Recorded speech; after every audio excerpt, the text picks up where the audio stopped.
আমরা যে যে বিষয়গুলো আলোচনা করেছিলাম, প্যাসিভ ভয়েস, সেই প্যাসিভ ভয়েসের ধারাবাহিকতা অনুসারে আজ আমরা কথা বলবো বেসিক স্পোকেন ইংলিশের ক্লাস পার্ট 4।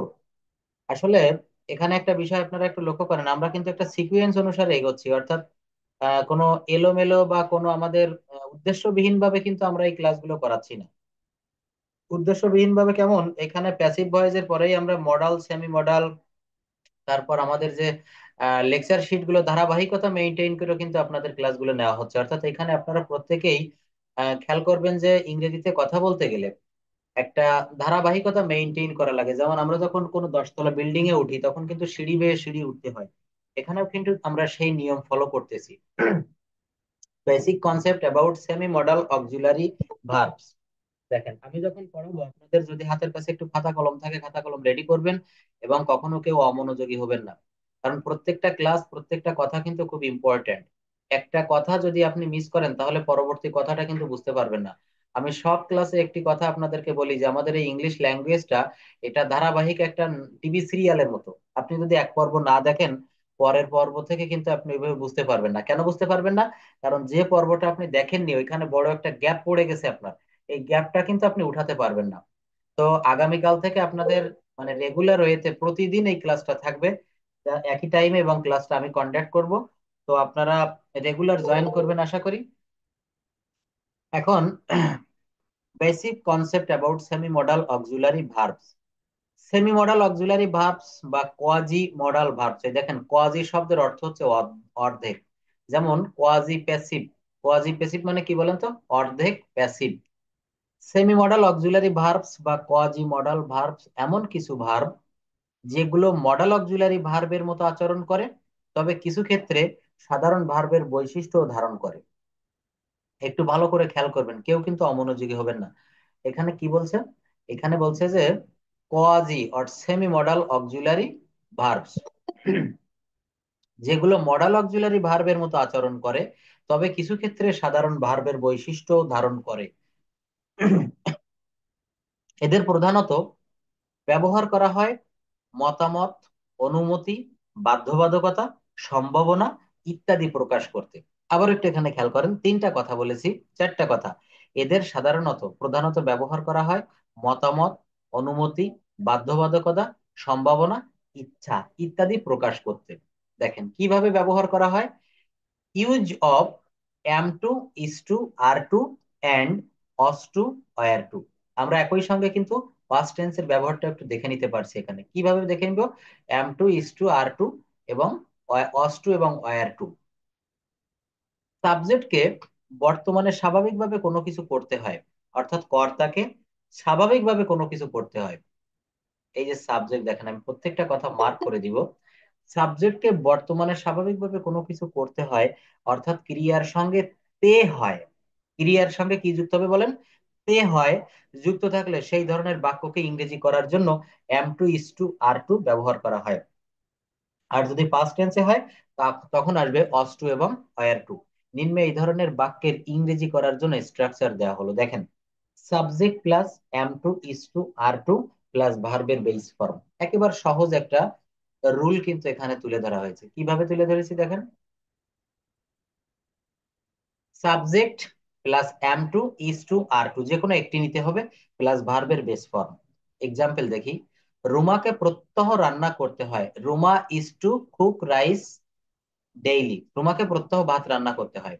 রহিমকে প্রত্যহ অর্থাৎ প্রত্যেক দিন অফিসে যেতে হয়, Rahim is to go to office every day.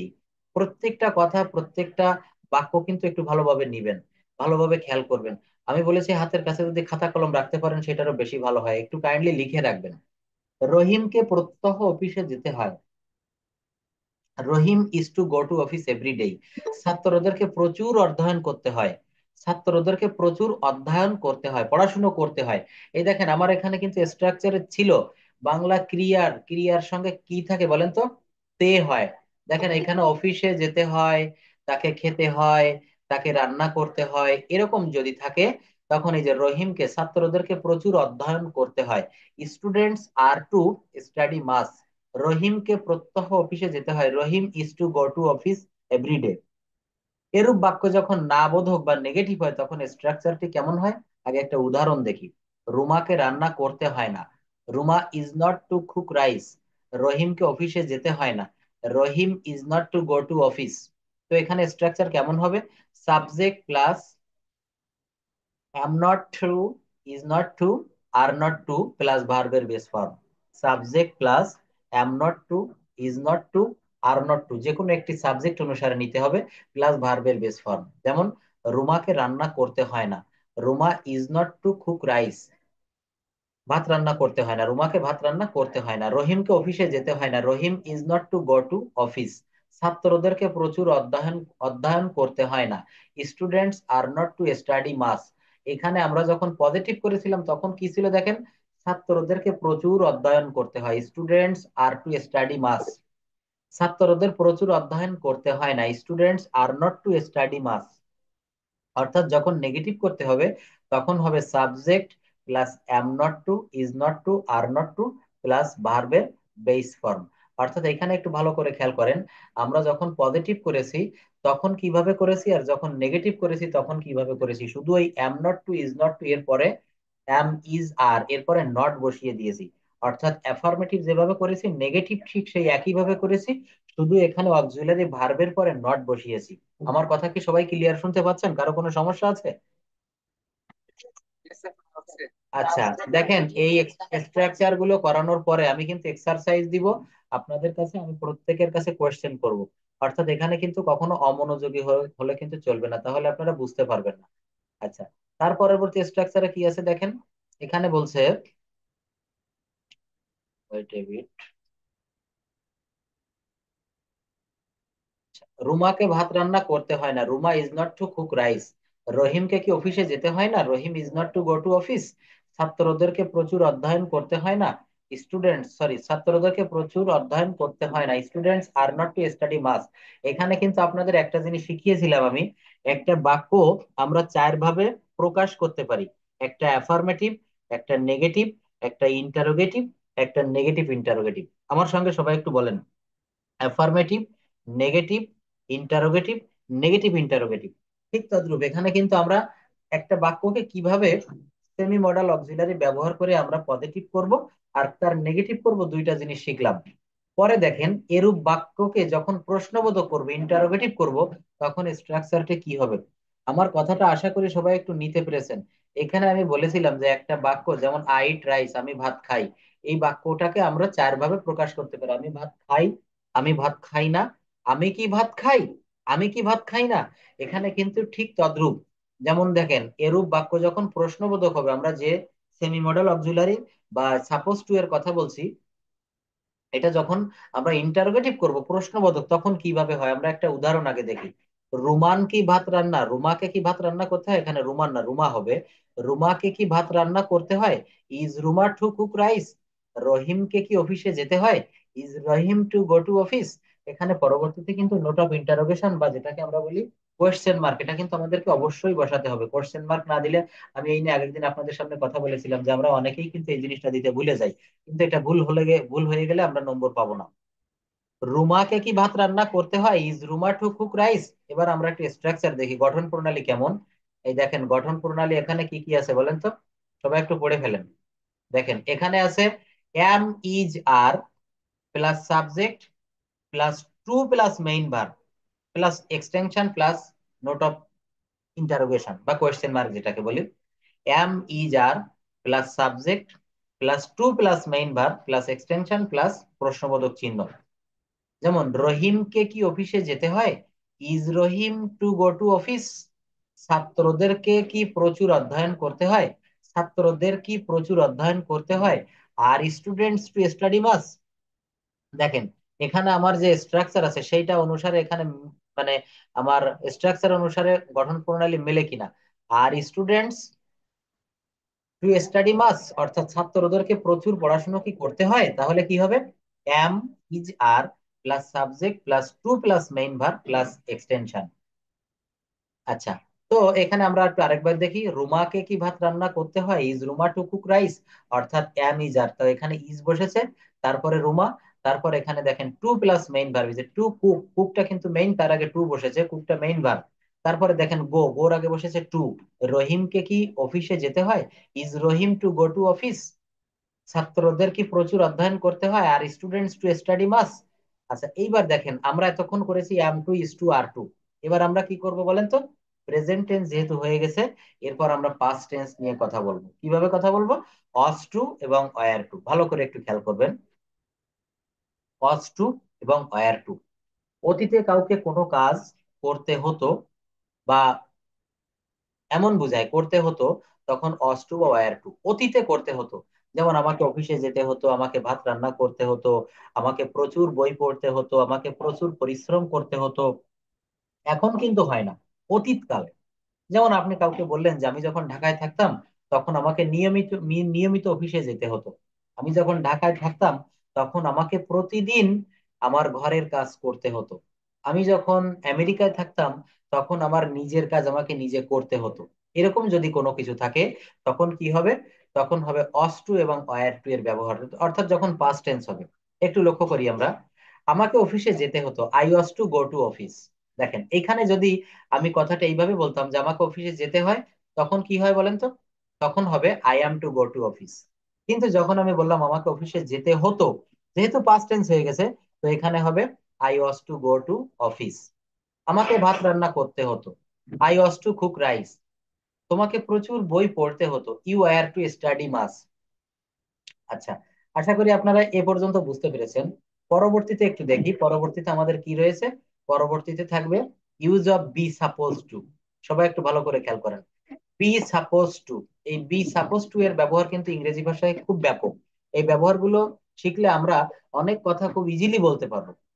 Subject বা কর্তাকে স্বাভাবিকভাবে কোনো কিছু করার কথা, স্বাভাবিকভাবে সাবজেক্ট বা কর্তাকে কোনো কিছু করার কথা যখন থাকে, তখন use of be suppose to এর আমরা ব্যবহার করি। দেখেন, সাপোজ না কিন্তু সাপোজড, অর্থাৎ ভি টু বা ভি থ্রি আপনি যাই বলেন, S U P P O S E D, be supposed to. ক্রিয়ার সঙ্গে র, ক্রিয়ার সঙ্গে অর্থাৎ ভার্বের সঙ্গে র কথা যুক্ত থাকলে সেই ধরনের বাক্যের ইংরেজি করার জন্য am suppose to, is suppose to, are suppose to এর ব্যবহার করা হয়। একটা বাংলা বাক্য আমরা দেখি, রহিমের কলেজে যাওয়ার কথা। দেখেন ভার্বের সঙ্গে র যুক্ত হয়েছে। এই যে যাওয়ার, ভার্বের সঙ্গে কি যুক্ত হয়েছে বলেন তো? যাওয়ার, অর্থাৎ র যুক্ত হয়েছে। যেমন করিমের আজ গ্রামের বাড়িতে থাকার কথা, আমার আজ ঢাকায় যাওয়ার কথা। এই ধরনের স্ট্রাকচার আমরা কিভাবে করব? ক্রিয়ার সঙ্গে র কথা যুক্ত থাকলে সেই ধরনের বাক্যের ইংরেজি করার জন্য am suppose to, is suppose to এবং আর সাপোজ টু ব্যবহার করা হয়। স্ট্রাকচার কি হবে? Subject plus am suppose to, is suppose to, are suppose to plus ভার্বের বেস ফর্ম। আবার দেখেন স্ট্রাকচার কি হবে?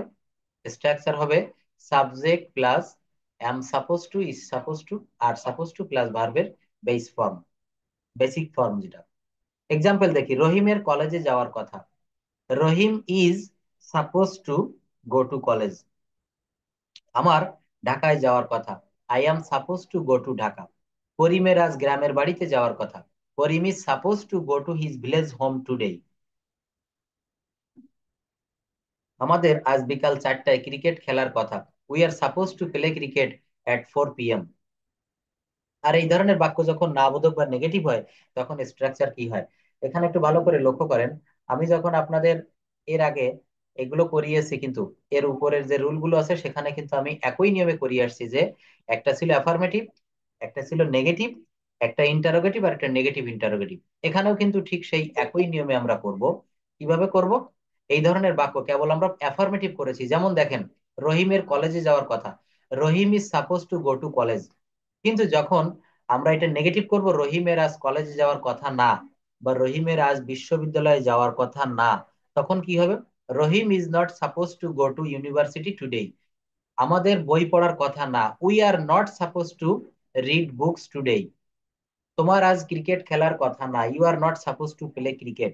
অর্থাৎ এখানে যখন না বোধক করব, তখন স্ট্রাকচারটা কেমন হয় একটু ভালো করে খেয়াল করুন। এখানে যখন আমরা না বোধক করব, তখন কি করব? যখন না বোধক হবে, তখন কিন্তু শুধু একটা নট ব্যবহার করব, আর কিছুই না। কিন্তু না বোধকটা যখন করব, তখন নট ব্যবহার করব। যেমন দেখেন, subject plus am not suppose to, is not suppose to, are not suppose to plus ভার্বের বেস ফর্ম। আবার একটু এই জায়গাটা ভালো করে খেয়াল করেন। দেখেন, subject plus am not to, am not suppose to, is not suppose to, are not suppose to, এটা কিন্তু সাবজেক্ট অনুসারে বসবে। যেমন যদি আই হয় সাবজেক্ট, তাহলে I am not suppose to. যদি হি হয়, he is not suppose to. আর যদি এখানে প্লুরাল হয়, তাহলে আর নট সাপোজ টু। অর্থাৎ বিষয়টা এমন যে এখানে আমরা শুধু am, is, are not suppose to ব্যবহার করব। রহিমের আজ বিশ্ববিদ্যালয়ে যাওয়ার কথা না। Rahim is not suppose to go to university today. আজ আমাদের বই পড়ার কথা না। We are not suppose to read books. তোমার আজ ক্রিকেট খেলার কথা না। You are not suppose to play cricket. এই ধরনের বাক্য প্রশ্নবোধক বা ইন্টারোগেটিভ হলে স্ট্রাকচারটা কি হবে? নেগেটিভ, আমি আশা করি সবাই বুঝতে পেরেছেন। নেগেটিভ স্ট্রাকচার কি হবে? Subject plus am not suppose to, is not suppose to, are not suppose to plus ভার্বের বেস ফর্ম। এখানে যদি কারো কোনো বুঝতে সমস্যা, আমি যখন আনমিউট করে দিব, কোয়েশ্চেন করব, তখন আপনারা ওয়ান টু ওয়ান আমার সাথে কথা বলতে পারবেন। আচ্ছা, পরবর্তীতে দেখেন কি আছে। এখানে আছে কি, এই ধরনের বাক্য যখন আমরা প্রশ্নবোধক করব, যেমন আমরা কেবল করেছি আমাদের আজ বই পড়ার কথা না, তোমার আজ ক্রিকেট খেলার কথা না, রহিমের আজ বিশ্ববিদ্যালয়ে যাওয়ার কথা না। এরপরে যদি প্রশ্নবোধক করি, তখন একটা বাক্য দেখেন, রহিমের কি আজ বিশ্ববিদ্যালয়ে যাওয়ার কথা, আমাদের কি আজ বই পড়ার কথা, তোমার কি আজ ক্রিকেট খেলার কথা। তখন কি হবে? যেমন রহিমের কি আজ বিশ্ববিদ্যালয়ে যাওয়ার কথা, is Rahim suppose to go to university today. আমাদের কি আজ বই পড়ার কথা, are we suppose to read books today. অর্থাৎ এখানে যদি এক্সাম্পলটা আমরা ভালো করে বুঝতে পারি, এক্সাম্পল দেখে কিন্তু রিল রুল তৈরি করতে পারবো। আগে এক্সাম্পলটা ভালো করে যদি আমরা বুঝতে পারি, এক্সাম্পল দেখে দেখে কিন্তু রুল তৈরি করা খুবই সহজ। রহিমের কি আজ বিশ্ববিদ্যালয়ে যাওয়ার কথা, তাহলে কি আছে দেখেন, ইজ রহিম, তার তার মানে বলা যায় is plus subject plus suppose to plus ভার্বের বেস ফর্ম প্লাস অবজেক্ট। আবার একটু খেয়াল করি, সবাই একটু টাইমলি জয়েন করবেন, তাহলে এই যে কথাগুলো আমি এতক্ষণ বলে আসছি, পরবর্তীতে যারা জয়েন করলেন তখন কিন্তু এই কথাগুলো বুঝতে সমস্যা হবে। Am, is, are plus suppose to plus ভার্বের বেস ফর্ম। আবার দেখেন, এই ধরনের বাক্য যখন আমরা প্রশ্নবোধক করব, তখন কি হবে? ইন্টারোগেটিভ হলে স্ট্রাকচারটি হবে এরকম, am, is, are plus subject plus suppose to, am, is, are plus subject plus suppose to plus ভার্বের base form plus note of interrogation question mark. রহিমের কি আজ বিশ্ববিদ্যালয়ে যাওয়ার কথা, is Rahim suppose to go to university today. আমাদের কি আজ বই পড়ার কথা, are we suppose to read books today. তোমার কি আজ ক্রিকেট খেলার কথা, are you suppose to play cricket today. আর এই ধরনের বাক্য যখন না সূচক হবে, তখন কি হবে? নেগেটিভ ইন্টারোগেটিভ যখন হবে, তখন হবে am, is, are plus subject plus not suppose to plus ভার্বের বেস ফর্ম। যেমন, রহিমের কি বিশ্ববিদ্যালয়ে যাওয়ার কথা নয়, isn't Rahim suppose to go to university today. আমাদের কি আজ বই পড়ার কথা নয়, aren't we suppose to read books today. তোমার কি আজ ক্রিকেট খেলার কথা নয়, aren't you suppose to play cricket today. অর্থাৎ স্ট্রাকচার হবে am, is, are not plus suppose plus subject plus not suppose to plus ভার্বের base form. Am, is, are plus subject plus not suppose to plus ভার্বের base form.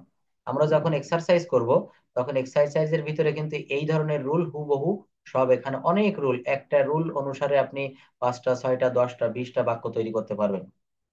যত খুশি তত তৈরি করতে পারবেন। শুধু এখানে স্ট্রাকচারটা একটু ভালো করে বুঝতে হবে, কিছু এক্সাম্পল একটু মনে রাখতে হবে। রহিমের কি বিশ্ববিদ্যালয়ে যাওয়ার কথা নয়, ইজেন্ট রহিম, তাহলে কি হবে? Am, is, are plus subject plus not suppose to plus ভার্বের বেস ফর্ম। এখানে দেখেন, একটা জিনিস একটু যদি ভালো করে খেয়াল করি, সেটা হচ্ছে নাউনের আগে নট আর প্রোনাউনের, সরি, নাউনের পরে নট এবং প্রোনাউনের পূর্বে নট। যেমন aren't you suppose to read books. আর যদি এরকম লেখা যায়, is is not Rahim suppose to go to university today. অর্থাৎ এখানে আমাদের স্ট্রাকচারটা মনে রাখতে হবে, am, is, are plus subject plus not suppose to plus ভার্বের বেস ফর্ম। অর্থাৎ আমরা যখন নেগেটিভ ইন্টারোগেটিভ করব, তখন কিন্তু আমরা এই নিয়মটা ফলো করব। পরবর্তীতে আছে ওয়াজ সাপোজ টু আর ওয়ার সাপোজ টু এর ব্যবহার। দেখেন, যদি কখনো আমরা এইভাবে বাক্য করতে চাই, ইংলিশে ট্রান্সলেশন করতে চাই এই বাক্যগুলো, রুমার কলেজে আসার কথা ছিল, তার এখানে সকাল 10টায় আসার কথা ছিল। কি বলছে? রুমার কলেজে যাওয়ার কথা ছিল, তার এখানে সকাল 10টায় আসার কথা ছিল, আমাদের খেলাটি উপভোগ করার কথা ছিল। এই ধরনের বাক্য যখন আমরা করব, তখন কি হবে? সাবজেক্টকে অতীতে কোনো কিছু করার কথা ছিল, অর্থাৎ বাংলা বাক্যে ক্রিয়ার শেষে র ছিল যুক্ত থাকলে সেই সব বাক্যকে ইংরেজি আমরা কিভাবে করব, কি থাকবে? বাংলা বাক্য আমরা কিভাবে করব, যেমন subject plus was suppose to অথবা ওয়্যার সাপোজ টু, এটা আপনি বসাবেন কিভাবে? সাবজেক্ট অনুসারে, প্লাস ভার্বের বেস ফর্ম বসাতে হবে। আমরা একটু উদাহরণ খেয়াল করি। রুমার কলেজে যাওয়ার কথা ছিল, রুমার কলেজে আসার কথা ছিল, Ruma suppose to come to college. তার এখানে সকাল 10টায় আসার কথা ছিল, he was suppose to, sorry এখানে রুমা ওয়াজ সাপোজ টু হবে, এখানে একটু লিখি। Ruma was Ruma was suppose to come to college. তার এখানে সকাল 10টায় আসার কথা ছিল, he was suppose to come to here at 10 AM। আমাদের খেলাটি উপভোগ করার কথা ছিল, we were suppose to enjoy the match. অর্থাৎ এখানে ওয়াজ সাপোজ টু এবং ওয়্যার সাপোজ টু এর ব্যবহার করে আমরা এই বাক্যগুলো কিন্তু কমপ্লিট করতে পারি। রুমার কলেজে আসার কথা ছিল, Ruma was suppose to come to college. তার এখানে সকাল 10টায় আসার কথা ছিল, he was suppose to come here 10 AM। আমাদের খেলাটি উপভোগ করার কথা ছিল, we were suppose to enjoy the match. তার কাছে আমার লেখার কথা ছিল, I was suppose to write to her. অর্থাৎ স্ট্রাকচার হবে subject plus was suppose to অথবা ওয়ার সাপোজ টু প্লাস ভার্বের বেস ফর্ম। আর এই ধরনের বাক্য যখন আমরা না বোধক করব, একটা জিনিস দেখেন, তার কাছে আমার লেখার কথা ছিল, কিন্তু এটা যখন আমরা নেগেটিভ করব তখন কি হবে বলেন তো? তার কাছে আমার লেখার কথা ছিল না, তার এখানে সকাল 10টার সময় আসার কথা ছিল, কিন্তু এটা যদি আমরা নেগেটিভ করি কি হবে? তার এখানে সকাল 10টার সময় আসার কথা ছিল না। আচ্ছা, এই ধরনের বাক্য যখন নেগেটিভ বা না বোধক হলে তখন কি হবে? রুমার কলেজে আসার কথা ছিল না, Ruma was not suppose to come to college. অর্থাৎ সাবজেক্ট প্লাস, খেয়াল করেন, subject plus was not suppose to were not suppose to plus ভার্বের বেস ফর্ম। একটু ভালো করে খেয়াল করবেন, subject plus was not suppose to were not suppose to plus ভার্বের বেস ফর্ম। রুমার কলেজে আসার কথা ছিল না, Ruma was not suppose to come to college. তার এখানে সকাল 10টায় আসার কথা ছিল না, he was not to suppose to come here 10 AM। আমাদের খেলাটি উপভোগ করার কথা ছিল না, we were not to suppose to enjoy the match. তার সাথে আমার লেখার কথা ছিল না, I was not suppose to write her. আবার এই ধরনের বাক্য প্রশ্নবোধক বা ইন্টারোগেটিভ হলে স্ট্রাকচার হবে নিম্নরূপ। তাহলে আমরা এখানে কি শিখলাম? এখানে কিন্তু আমরা নেগেটিভ শিখলাম, subject plus was not suppose to were not suppose to plus ভার্বের বেস ফর্ম। রুমার কলেজে আসার কথা ছিল না, Ruma was not suppose to come to college. তার এখানে সকাল 10টায় আসার কথা ছিল না, he was not suppose to come here at 10 AM। আমাদের খেলাটি উপভোগ করার কথা ছিল না, we were not suppose to enjoy the match. এবার আমরা যখন নেগেটিভ করলাম, যখন ইন্টারোগেটিভ করব তখন কি হবে? স্ট্রাকচারটা ঠিক একই নিয়মে হবে, দেখেন স্ট্রাকচারটা কেমন হবে। অজ বা ওয়্যার প্লাস সাবজেক্ট, অজ বা ওয়্যার প্রথমে চলে আসবে, প্লাস সাবজেক্ট, তারপর বলবে সাপোজ টু প্লাস ভার্বের base form plus note of interrogation. আবার খেয়াল করেন, অজ বা were plus subject plus suppose to plus ভার্বের base form plus note of interrogation. রুমার কি কলেজে আসার কথা ছিল? Was Ruma suppose to come to college. তার কি এখানে সকাল 10টায় আসার কথা ছিল? Was he suppose to come here at 10 AM। আমাদের কি খেলাটি উপভোগ করার কথা ছিল? আমাদের কি খেলাটি উপভোগ করার কথা ছিল? Were you suppose to enjoy the match. তার তার কি আমার কাছে লেখার কথা ছিল? Was I suppose to write to her. অর্থাৎ সাবজেক্ট স্ট্রাকচার কি হবে? অজ বা were plus subject plus suppose to plus ভার্বের বেস ফর্ম। সবাই তাহলে আমার সঙ্গে একটু খেয়াল করেন, রুমার কি কলেজে আসার কথা ছিল? Was Ruma suppose to come to college. তার কি এখানে সকাল 10টায় আসার কথা ছিল? Was he suppose to come here at 10 AM। আমাদের কি খেলাটি উপভোগ করার কথা ছিল? Were you suppose to enjoy the match. তার কি আমার কাছে লেখার কথা ছিল? Was I suppose to write to her. আর এই ধরনের বাক্য যখন নেগেটিভ ইন্টারোগেটিভ হবে, আমি এতক্ষণ কিছু কথা বলেছি, কথাটা কি? আমরা একটা বাক্য চার ভাবে কথা বলতে পারি। একটা বাক্য যেমন, সে ভাত খায়, এটাকে যখন নেগেটিভ করব তখন কি হবে? তখন হবে সে ভাত খায় না। নেগেটিভ যখন করব তখন হবে সে ভাত খায় না। কিন্তু যখন আমরা নেগেটিভ ইন্টারোগেটিভ করব তখন কি হবে? দেখেন, সে ভাত খায়, সে ভাত খায় না, সে কি ভাত খায়, সে কি ভাত খায় না। এখানেও কিন্তু আমরা একটা বাক্য চার ভাবে দেখাচ্ছি। রুমার কি কলেজে আসার কথা ছিল না, এটা কি বলেন তো? এটা নেগেটিভ ইন্টারোগেটিভ। আর এই ধরনের বাক্য নেগেটিভ ইন্টারোগেটিভ হলে স্ট্রাকচারটি হবে নিম্নরূপ: অজ not, wire not plus subject plus suppose to plus ভার্বের বেস ফর্ম। আবার একটু ভালো করে খেয়াল করেন, অজ not, wire not plus subject plus suppose to plus ভার্বের বেস ফর্ম। কি আছে?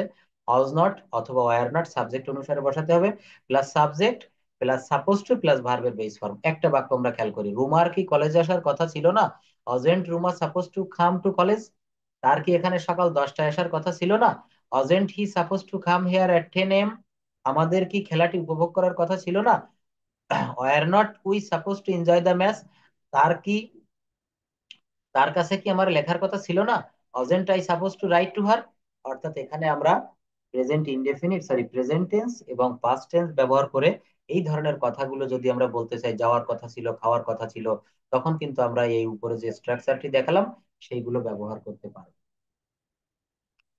পরবর্তী নেক্সট সেশনে চলে আসি। দেখেন, use of have to, has to, had to, will have two. ভালো করে খেয়াল করেন, use of have to, has to, had to plus will have two.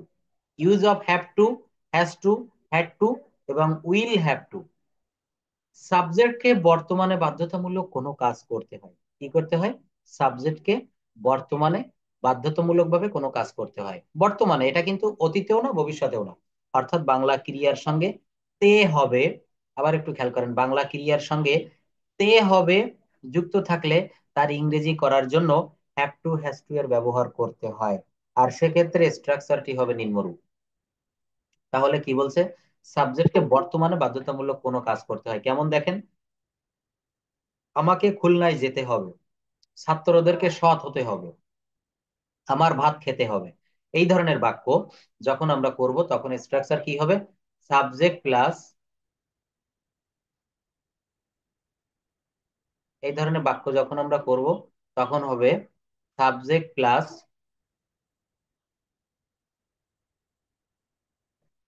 Have to অথবা has to plus main verb. দেখেন এখানে,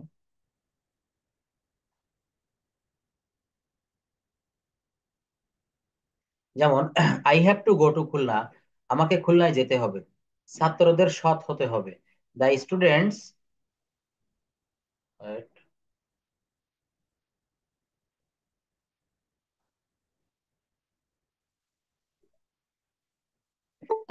আচ্ছা ছাত্রদের সৎ হতে হবে, the students have to be honest, আমার ভাত খেতে হবে, I have to eat rice, রহিমের কাজটি করতে হবে, Rahim has to do the work. আর এই বাক্যগুলো যখন নেগেটিভ বা না বোধক করতে হবে তখন কি হবে? তখন subject plus don't have to অথবা doesn't have to plus main verb.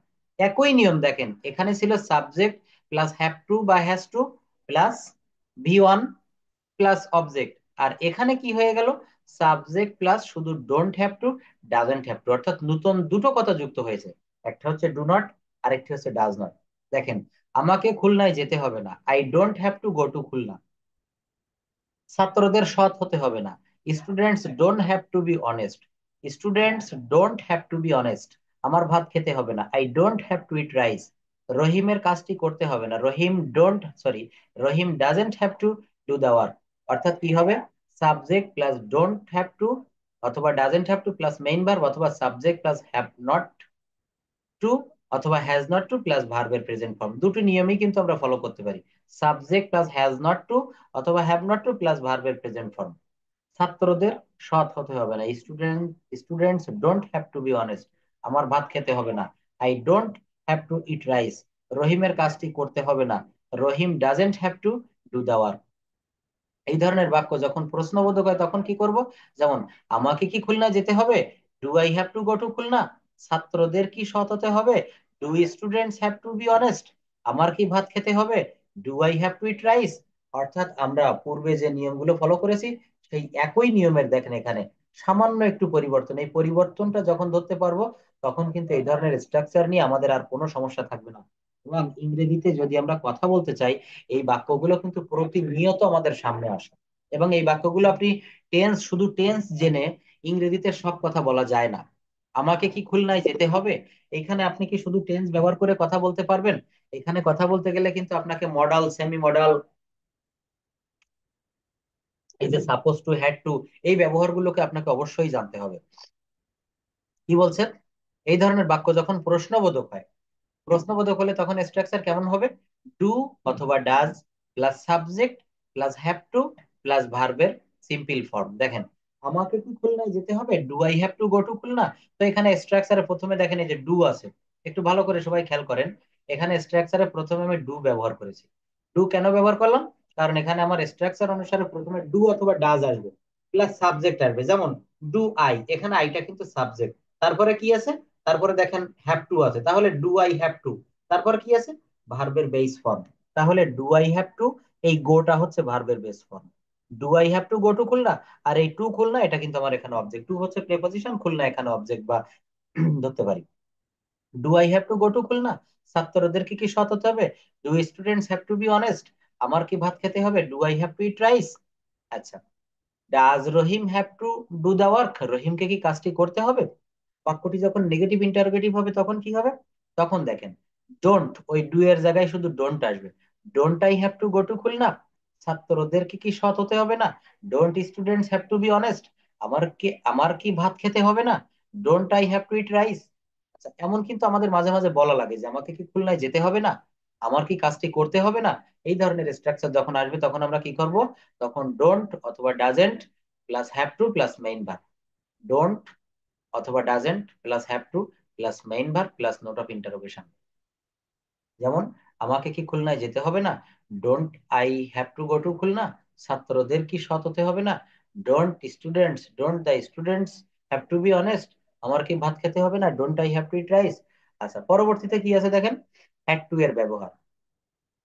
আপনারা এই স্ট্রাকচার গুলোকে আগে কখনো দেখেছেন বা শুনেছেন? যদি শুনে থাকেন তাহলে এখানে ভালো করে ক্লিয়ার করে নিয়ে যান। এগুলোতে যদি সমস্যা থাকে, ইংরেজিতে কিন্তু কথা বলতে, আমাদের ফ্রি হ্যান্ডে লিখতে কিন্তু অনেক সমস্যা হবে। হ্যাড টু মানে কি দেখেন, সাবজেক্টকে অতীতে কোনো কাজ করতে হয়েছিল, বাংলা ক্রিয়ার সঙ্গে তে হয়েছিল, এরকম যদি থাকে তখন হ্যাড টু এর ব্যবহার করতে হয়।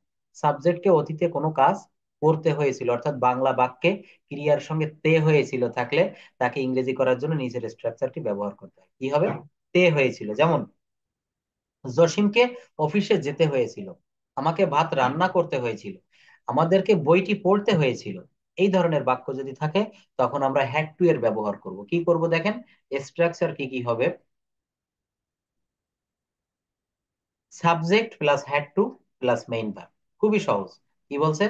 Subject plus had to plus main verb. এই স্ট্রাকচার গুলো আপনারা যদি ভালো করে খেয়াল করেন, এখানে দেখবেন নতুন অনেক কিছু জানতে পারবেন। যেমন, জসিমকে অফিসে যেতে হয়েছিল, Jasim had to go to office, আমাকে ভাত রান্না করতে হয়েছিল। তাহলে আইটা হচ্ছে সাবজেক্ট, তারপর হ্যাড টু প্লাস ভার্বের V on form plus object. এখানে একটু ভালো করে খেয়াল করেন, আই হচ্ছে সাবজেক্ট, তারপর কি বসেছে? হ্যাড টু, তারপর কি? ভি ওয়ান, ভার্বের ভি ওয়ান কুক, তারপরে কি অবজেক্ট বসেছে? রাইস।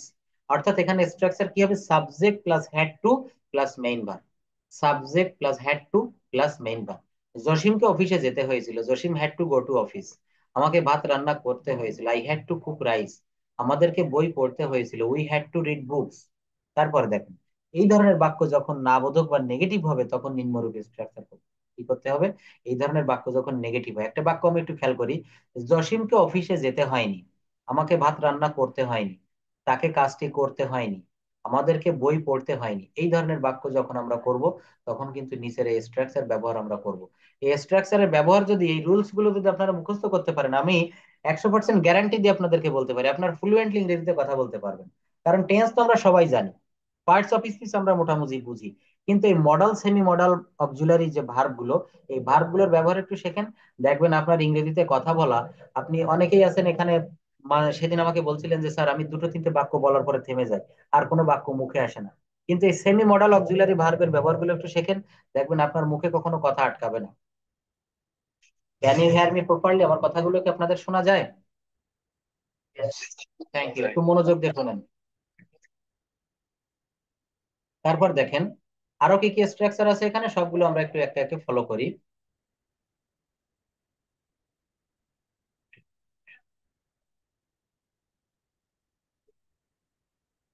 তো আমরা এখানে হ্যাড টু এর ব্যবহার দেখলাম, তাই না? হ্যাড টু এর ব্যবহার কিন্তু আমরা দেখেছি। আচ্ছা, তারপরে দেখেন হ্যাড টু এর আমরা নেগেটিভ দেখবো। এই ধরনের বাক্য যখন না বোধক বা নেগেটিভ হয় তখন নিম্নরূপে স্ট্রাকচার ব্যবহার করতে হয়। কিসের ব্যবহার করব? এই হ্যাড টু যেটা আমরা ব্যবহার করেছি তার নেগেটিভটা আমরা কিভাবে করবো, নেগেটিভটা কিন্তু আরো সহজ। জসিমকে কি অফিসে যেতে হয়নি? জসিম হ্যাড নট টু অথবা ডিড নট হ্যাভ টু ব্যবহার করা যায়। স্ট্রাকচার দেখেন, subject plus didn't have to plus ভার্বের বেস ফর্ম।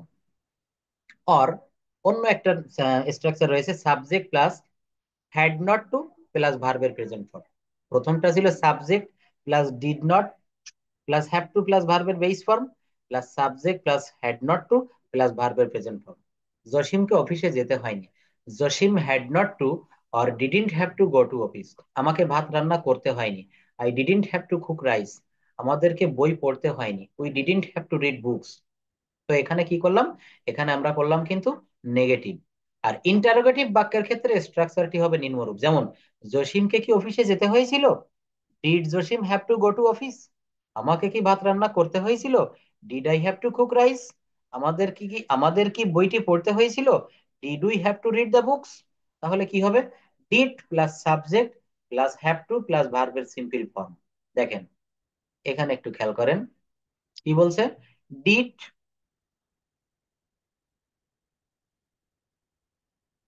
দেখেন, did plus subject plus have to plus ভার্বের সিম্পল ফর্ম। জসিমকে কি অফিসে যেতে হয়েছিল? Did Jasim have to go to office? আমাকে কি ভাত রান্না করতে হয়েছিল? Did I have to cook rice? আমাদের কি বই পড়তে হয়েছিল? Did we have to read books? আচ্ছা, নেগেটিভ ইন্টারোগেটিভ বাক্যের ক্ষেত্রে স্ট্রাকচার কেমন হবে একটু খেয়াল করি। নেগেটিভ ইন্টারোগেটিভ অর্থাৎ প্রশ্ন না বোধক, প্রশ্ন না বোধক বিষয়গুলো কি সবাই একটু ভালোভাবে খেয়াল করবেন। পড়ানোর সময় কখনো অন্যদিকে মনোযোগ দিবেন না, কারণ এই বিষয়গুলো এমন, এখান থেকে একটু যদি আপনি বুঝতে অসুবিধা হয়, যেমন আমি মনে করেন অ্যাফার্মেটিভ পড়াচ্ছি, আপনি যদি অ্যাফার্মেটিভ না বুঝেন তাহলে কিন্তু আপনি ইন্টারোগেটিভ বুঝতে পারবেন না। ইন্টারোগেটিভ না বুঝলে আপনি নেগেটিভ ইন্টারোগেটিভ বুঝতে পারবেন না। অর্থাৎ আপনাকে অ্যাফার্মেটিভ, নেগেটিভ ইন্টারোগেটিভ এবং নেগেটিভ ইন্টারোগেটিভ সব জায়গায় কিন্তু খুব মনোযোগ দিয়ে বুঝতে হবে। নেগেটিভ ইন্টারোগেটিভ বাক্যের ক্ষেত্রে স্ট্রাকচারটি হবে নিম্নরূপ। ডিডন্ট প্লাস সাবজেক্ট, দেখেন রুলটা একটু এখানে ফলো করেন, আমি প্রত্যেকটা আপনাদের সুবিধার্থে মার্ক করে দিচ্ছি। Didn't plus subject plus have to plus ভার্বের বেস ফর্ম প্লাস এক্সটেনশন। জসিমকে কি অফিসে যেতে হয়নি? Didn't Jasim have to go to office? আমাকে কি ভাত রান্না করতে হয়নি? Didn't I have to cook rice? অর্থাৎ এখানে আমার নিয়ম কি হবে? Did not plus subject plus have to plus ভার্বের সিম্পল ফর্ম প্লাস বাকি অংশ। আমাদের কি আমাদের কি বই পড়তে হয়নি? Didn't we have to read books? অর্থাৎ এখানে ডিড নট আর নেগেটিভ ইন্টারোগেটিভ যখন করব তখন কিন্তু ডিডন্ট ব্যবহার করব, তাছাড়া কিন্তু আর কিছুই না। ভালো করে একটু খেয়াল করেন। আমাদের কি বইটি পড়তে হয়নি? ডিডন্ট উই অর্থাৎ প্রথমে did not plus subject plus have to plus ভার্বের বেস ফর্ম প্লাস বাকি অংশ। উইল হ্যাভ টু এর ব্যবহার দেখেন, উইল হ্যাভ টু এর ব্যবহার করে আমরা কিভাবে বাক্য তৈরি করব। করিম সাহেবকে কি আগামীকাল অনুষ্ঠানটি উদ্বোধন করতে হবে? রহিমকে কি 21শে ফেব্রুয়ারি একটি গোলাপ ফুল কিনতে হবে? অর্থাৎ সাবজেক্টকে ভবিষ্যতে কোনো কাজ বাধ্যতামূলক ভাবে করতে হবে। কি করতে হবে? সাবজেক্ট বা কর্তাকে ভবিষ্যতে কোনো কাজ বাধ্যতামূলক ভাবে করতে হবে। সাবজেক্টকে ভবিষ্যতে কোনো কাজ বাধ্যতামূলক ভাবে করতে হবে, এরূপ বোঝালে বাংলা বাক্যের ক্রিয়ার সঙ্গে তে হবে। বাংলা বাক্যে ক্রিয়ার সঙ্গে কি থাকবে বলেন তো? তে হবে। থাকলে ভবিষ্যতের ভাব প্রকাশ করলে সেই সমস্ত বাক্যের ইংরেজি করার জন্য নিম্নের স্ট্রাকচার ব্যবহার করা হয়। স্ট্রাকচার যেমন subject plus will have to plus ভার্বের সিম্পল ফর্ম। সাবজেক্ট, এখানে একটু খেয়াল করেন সবাই, কি হবে? Subject plus will have two, এটা মনে মনে মুখস্থ করে ফেলেন। Subject plus will have to plus ভার্বের সিম্পল ফর্ম, অর্থাৎ V one form. Subject plus will have to plus ভার্বের সিম্পল ফর্ম। যেমন একটু খেয়াল করি আমরা, রহিম করিম সাহেবকে আগামীকাল অনুষ্ঠানটি উদ্বোধন করতে হবে। Mister Karim will have to inaugurate the function. রহিমকে 21শে ফেব্রুয়ারি একটি গোলাপ ফুল কিনতে হবে। Rahim will have to buy a rose on 21st February. এই ধরনের বাক্য যখন নাবোধক করব তখন আমরা কিভাবে করব? তখন শুধু আমরা স্ট্রাকচার একটু চেঞ্জ করে দিব হালকা। দেখেন, subject plus won't have two, এখানে আমরা কি ব্যবহার করেছি? এখানে দেখেন উইল হ্যাভ টু এর ব্যবহার করেছি। এই জায়গাটুকু একটু খেয়াল করেন, এখানে কি করেছি? এখানে করেছি দেখেন will have to, subject plus will have to plus ভার্বের সিম্পল ফর্ম। আর এখানে আমরা কি করব? Subject plus won't have to plus main verb. Karim সাহেবকে আগামীকাল অনুষ্ঠানটি উদ্বোধন করতে হবে না। Mister mister Karim won't have to inaugurate the function. রহিমকে 21শে ফেব্রুয়ারি একটি গোলাপ ফুল কিনতে হবে না। Rahim won't have to buy a rose on 21st February. এই ধরনের বাক্য যখন আমরা ইন্টারোগেটিভ করব তখন কি হবে? তখন হবে will plus subject plus have to plus main verb. আবার একটু শুনুন, will plus subject wait a bit. আচ্ছা, কি হবে? Will plus subject plus have to plus main verb. যেমন দেখেন, করিম সাহেবকে কি আগামীকাল অনুষ্ঠানটি উদ্বোধন করতে হবে? আর আমার এইখানের বাক্যটা কি ছিল? এইখানের বাক্যটা ছিল, যখন আমরা নেগেটিভ করলাম তখন কি হবে? করিম সাহেবকে কি আগামীকাল অনুষ্ঠানটি উদ্বোধন করতে হবে না? আর এখানে কি আছে? এখানে নেগেটিভ ইন্টারোগেটিভ আছে, দেখেন। করিম সাহেবকে, সরি, এখানে আমরা যখন ইন্টারোগেটিভ করব তখন উইলের পরিবর্তে ওন্ট হবে। করিম সাহেবকে কি আগামীকাল অনুষ্ঠানটি উদ্বোধন করতে হবে? Will mister Karim have to inaugurate the function? Inaugurate এই শব্দটা একটু মুখস্থ করে ফেলেন, অনেকের হয়তো অজানা। ইনাগুরেট শব্দের অর্থ হচ্ছে উদ্বোধন করা।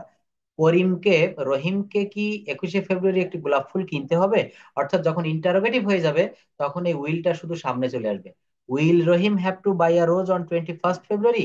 অর্থাৎ এখানে আমার স্ট্রাকচার হবে will plus subject plus have to plus main verb. এই ধরনের বাক্য যখন নেগেটিভ ইন্টারোগেটিভ করবো তখন কি হবে? উইলের জায়গায় ওন্ট হবে। Won't plus subject plus have to plus main verb plus বাকি অংশ। করিম সাহেবকে কি আগামীকাল অনুষ্ঠানটি উদ্বোধন করতে হবে না? Won't mister Karim have to inaugurate the function? রহিমকে কি 21শে ফেব্রুয়ারি একটি গোলাপ ফুল কিনতে হবে না? Won't Rahim have to buy a rose 21st February? অর্থাৎ এখানে ছিল এই যে will mister Karim have to inaugurate the function. আর এখানে কি হয়ে গেল? উইলের পরিবর্তে আসলো শুধু ওন্ট। একটু ভালো করে খেয়াল করেন এখানে, এই যে won't mister Karim have to inaugurate the function, পরবর্তীতে এখানে কিন্তু ফুল স্টপ হবে না, এখানে কি হবে বলেন তো? এখানে হবে কিন্তু নোট অফ ইন্টারোগেশন। আচ্ছা, পরবর্তীতে দেখেন, পরবর্তী একেবারে আমাদের শেষ সেন্টেন্স কিন্তু এটাই ছিল যে will plus subject plus have to plus main verb. Will mister Karim have to inaugurate the function. আর যখন আমরা এটা নেগেটিভ করব তখন কি হবে? Won't plus subject plus have to plus main verb. Karim সাহেবকে কি আগামীকাল অনুষ্ঠানটি উদ্বোধন করতে হবে না? Won't mister Karim have to inaugurate the function. অর্থাৎ এই পর্যন্ত আমি যা যা শিখালাম, আপনাদের যে স্ট্রাকচার গুলো দেখালাম, আপনারা নিশ্চয়ই এগুলো, আমার কথাগুলো বুঝতে পেরেছেন, শুনতে পেরেছেন। এবং এখান থেকে কিন্তু আমি এখন এক্সারসাইজ শিট দেব, এটা আপনারা বাড়িতে করে রাখবেন। এবং এখানে আমি আপনাদের কিছু দেখাই দেবো কিভাবে এগুলো করবেন। প্রথম বাক্য আছে দেখেন, আমার যে নিয়ম যেগুলো শিখালাম আমি স্ট্রাকচার, তার ভিতরেই কিন্তু এখানে আছে। যেমন বি সাপোজ টু, কোনো কিছু করার নিয়ম বা দায়িত্ব, প্রত্যাশা বোঝাতে। তোমার এখন পড়ার টেবিলে বসার কথা, you are suppose to sit to your table. আমার সময় মতো স্কুলে পৌঁছানোর কথা। শিশুরা মাঠে খেলার পরিবর্তে বাড়ির ভিতরে থাকার কথা। তোমার কারো সঙ্গে, তোমার এটি কারো সঙ্গে ভাগাভাগি করার কথা না। এখানে সবাই চুপচাপ বসে থাকার কথা। নেগেটিভ যখন করব কি হবে? এই কাজটা ফেলে রাখার কথা নয়। আমাদের এই রাস্তায় হাঁটার কথা নয়। ইন্টারোগেটিভ কি হবে? ইন্টারোগেটিভ যখন করব, তোমার কি কি এখন পড়ার টেবিলে বসার কথা? তারপরে নেগেটিভ ইন্টারোগেটিভ যখন করব তখন কি হবে? তখন দেখেন হ্যাভ টু এর ব্যবহার বর্তমান সময়ে দায়িত্ব বা প্রয়োজন বোঝাতে। হ্যাভ টু, যেমন আমাকে এখনই কাজটি, যেমন আমাকে এখনই কাজে যেতে হবে। তোমার এই রিপোর্টটা আজ জমা দিতে হবে। আমাদের বাস ধরার জন্য দৌড়াতে হবে। তাকে নিজের ভুল স্বীকার করতে হবে। আমাদের সবার এই নিয়ম মানতে হবে। আমাদের সবাইকে এই কাজ শেষ করতে হবে। অর্থাৎ এইখানে আমি যে রুল গুলো আপনাদের দেখালাম, হ্যাজ টু এর ব্যবহার দেখেন। সে প্রতিদিন সকাল 6টায়, তাকে প্রতিদিন সকাল 6টায় ঘুম থেকে উঠতে হয়। তাকে নিয়মিত স্কুলে যেতে হয়। ওকে বাড়ির ভিতরে সময় মতো কাজটি শেষ করতে হয়। সে তার পরিবারের জন্য বাজার করতে হয়, তাকে তার পরিবারের জন্য বাজার করতে হয়। নেগেটিভ যখন করব তখন কি? তাকে প্রতিদিন এত কঠোর পরিশ্রম করতে হয় না। শিশুটিকে এত সকালে উঠতে হয় না। এই যে হয় না, যায় না, বা যাওয়া উচিত বা যাওয়া উচিত না, এই ধরনের বাক্যগুলো যখন আমরা করব তখন কিন্তু এই সেমি মডাল অক্সিলারি ভার্বের ব্যবহার, হ্যাভ টু হ্যাজ টু এর ব্যবহার, সাপোজ টু এর ব্যবহার, এইগুলো ব্যবহার করে এই বাক্যগুলো কিন্তু আমরা করতে পারবো। এই পর্যন্ত আমি যে কথাগুলো বললাম, আমার কথায় কোনো রুল কারো কি বুঝতে কোনো সমস্যা আছে? কাইন্ডলি একটু উত্তর দিবেন প্লিজ। নট সাপোজ টু, আচ্ছা, নট সাপোজ টু এর ব্যবহারটা আর একটু দেখাচ্ছি, দেখেন নট সাপোজ। হুম, 1 মিনিট একটু ওয়েট করেন। তো পরবর্তীতে দেখেন আপনাদের এইটা এক্সারসাইজ শিটটা এখনই পাঠিয়ে দিচ্ছি, আপনারা এগুলো করে দিবেন। এগুলো বাসায় বসে আপনারা শুধু এখানে লিখবেন না, আপনারা খাতায় লিখবেন। খাতায় লিখলে দেখবেন বেশি কাজ হবে। যেমন আমাকে সেদিন এত দেরি করে বাড়ি ফিরতে হয়নি। তাকে সেই কাজটা একা করতে হয়নি। আমাদের ট্রেনে ওঠার জন্য তাড়াহুড়ো করতে হয়নি। শিশুটিকে সেদিন এত সকালে উঠতে হয়নি। এই যে বাক্যগুলো, এই বাক্যগুলো কিন্তু আমরা ঠিক এই নিয়মগুলো ব্যবহার করে করব। এই যে এখানে দেখেন আপনারা নেগেটিভের কথাটা একটু বলছেন, নেগেটিভটা আমি আরেকটু দেখাই দিই। দেখেন এখানে বলছে কি, এই যে ইন্টারোগেটিভের আগে নেগেটিভ আছে সম্ভবত।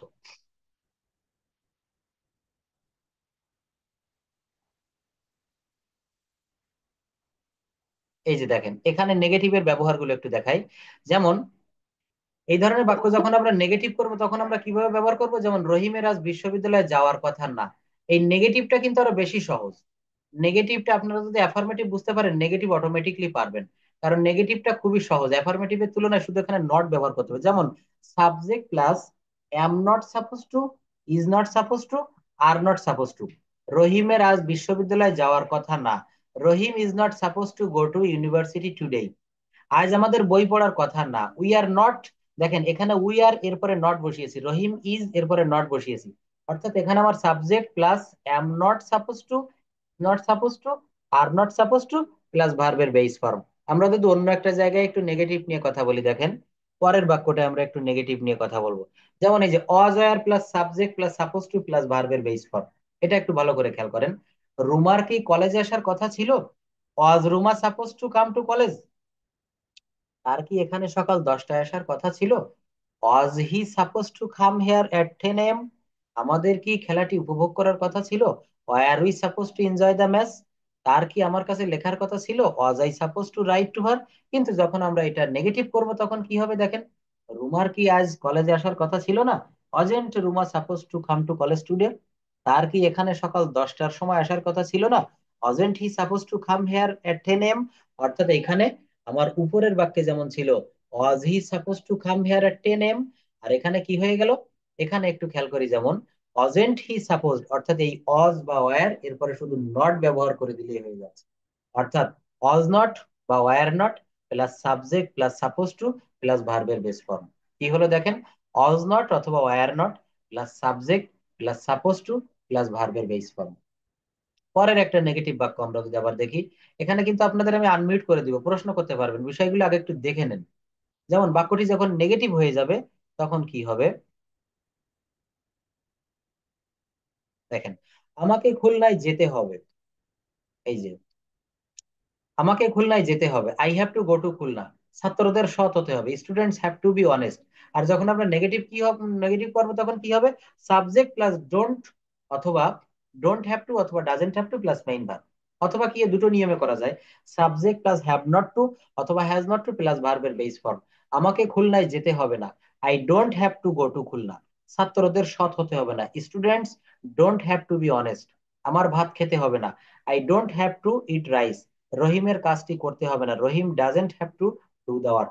অর্থাৎ আমি এখানে আপনাদের যে রুলগুলো করালাম, এই রুলগুলো আপনারা যদি ভালো করে দেখেন, প্রত্যেকটা রুল যদি খেয়াল করেন, তাহলে ওই এক্সারসাইজ শিটে গিয়ে আপনাদের একটা ট্রান্সলেশনও আপনাদের অপারগতা থাকবে না, প্রত্যেকটি আপনারা পারবেন।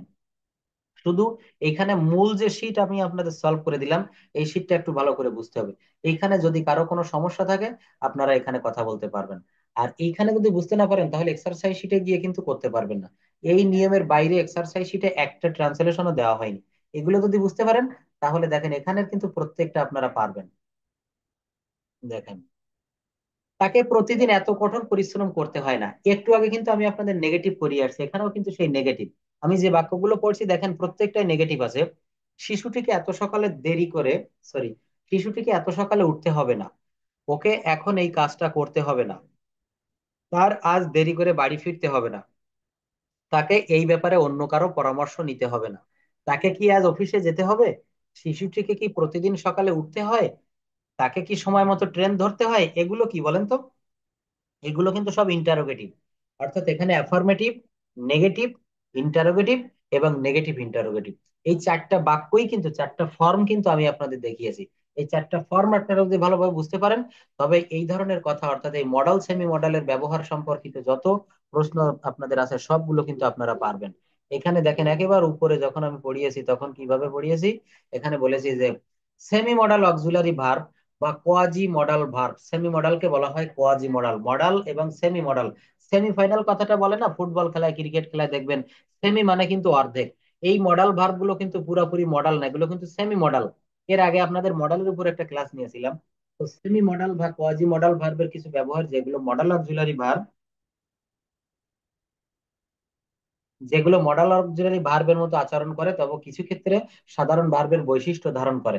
এদের প্রধানত ব্যবহার করার মতো করা হয় মতামত, অনুমতি, বাধ্যবাধকতা, সম্ভাবনা, ইচ্ছা ইত্যাদি প্রকাশ করতে।